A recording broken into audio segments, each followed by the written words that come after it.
Namaskar to all the TYBSc students of St. Xavier's College, Ahmedabad. In today's session, we will be discussing how to write formal letter. In your syllabus, paper number 5052, GE 5052, in the composition section, you have application letter and you also have formal letters. There are three types of formal letters that you are expected to learn. A letter to police commissioner, letter to municipal commissioner, and letter to postmaster. In today's session, I will be discussing an example of a letter which is written to the municipal commissioner where we are complaining against the uncleared garbage pile in the locality. Before we proceed, students, the format that I have chosen to write this formal letter, now the format is block format. Block format is a very common and a very general format which is used in formal letter writing.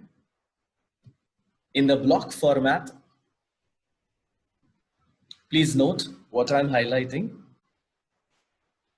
This is the sender's name and address. The portion that I've highlighted, this is the sender's name and address. This is the date.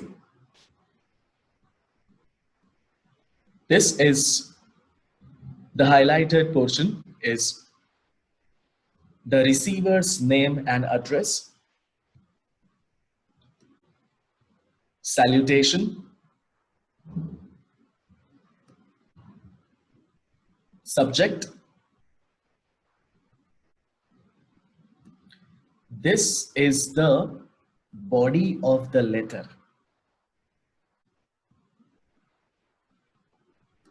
And finally, closing remarks.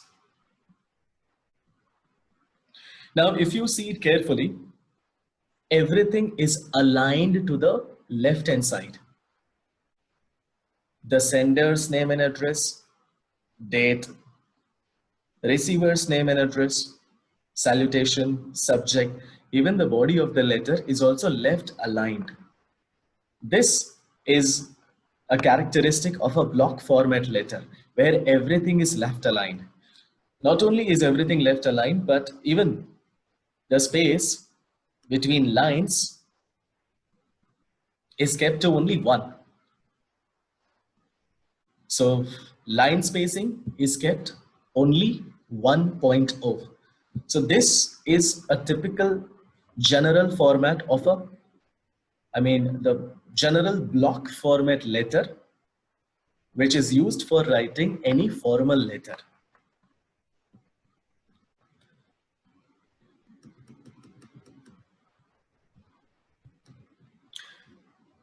So we are writing a formal letter to the municipal commissioner where we are complaining against the uncleared garbage, beginning with XYZ, name of the sender. This is the address, 22 by 247, Rameshwar apartment, Navrangpura, Ahmedabad, and then the pin code, date. And this is the receiver's name and address to the municipal commissioner, Ahmedabad. And then salutation. Respected sir.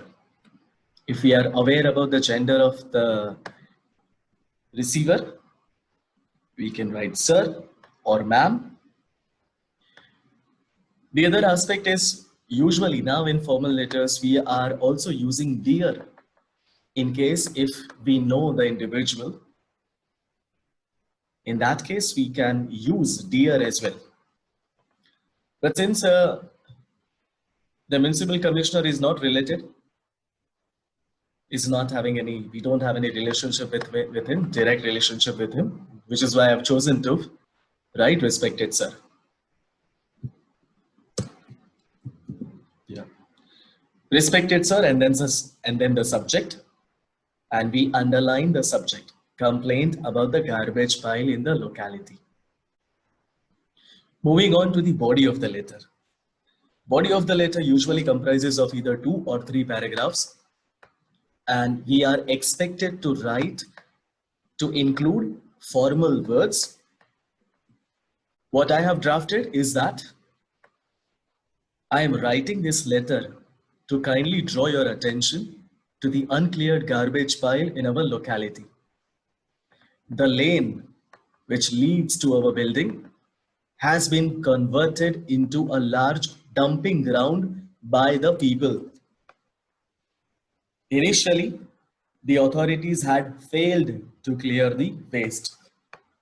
Some residents who were lacking civic sense then conveniently started dumping garbage in that particular area, which has now led to the pile. There is an outbreak of malaria due to this problem. Our apartment also recently organized pest control, but the condition is deteriorating. With heavy showers in the last few days, there is an increase in mosquito breeding. Our request to the municipality is falling on deaf ears. Residents are suffering due to this. I hope that the necessary steps would be taken and the concerned authorities will take a prompt action at the earliest. Thanking you, yours sincerely, XYZ. So it's a very simple and to the point formal letter. We are expected not to make any mistakes in spelling as well as in grammar when we are drafting, when we are writing formal letter. Next, I will be taking an example of writing a complaint letter to the police commissioner in the next session. Thank you, students. Namaskar to all the TYBC students of St. Xavier's College, Ahmedabad. To continue from where we left off earlier, this is an example of a formal letter, a complaint letter, which is written to the police commissioner. And the letter is written to complain about the noise pollution in the city during festivals. I have kept the same format, block format for this letter, meaning everything is left aligned and the space between lines is kept to 1.0. I will quickly go through the letter just to give an understanding about what we are complaining it to the police commissioner. This is the name of the sender, XYZ, 50 by C, Wing, Krishna, Warden Road, Mumbai, pin code, and then the date. After that, we have the receiver's name and address to the police commissioner, Fort, Mumbai, pin code, and then the salutation, respected sir. After salutation comes the subject, complaint about the noise pollution during festivals. I am writing this letter to draw your attention to the increase in the noise pollution during the festivals. The noise disturbance starts with the onset of the Ganpati festival. Almost every street around my locality play music at loud levels. Throughout the day, Marathi and Hindi devotional songs are played at deafening decibels. The aged people in my locality are facing serious difficulties during this time. Not only the speakers, but the bursting of the crackers too worsens the situation. We are affected by the noise pollution even during the Navratri festival, as certain areas do not follow the 11 p.m. deadline. It is a moral obligation of every Mumbaiker to strictly follow the rules. However, I request you to impose stricter laws and higher fines in order to control the noise pollution problem. I sincerely hope that you will consider my genuine concerns. Thanking you, yours sincerely, XYZ. Another point which I want to make to all the students is whenever we are writing formal letter, please keep in mind that the font that we are using is Times New Roman and the font number is 12. This is universally accepted, generally accepted font as well as font number, font size. Students, I hope this session would be very helpful to all of you. We will be discussing next the pattern for the CIA 1 and CIA 2 examination. I request all the students to keep accessing their Moodle course page. Take care, students. Thank you.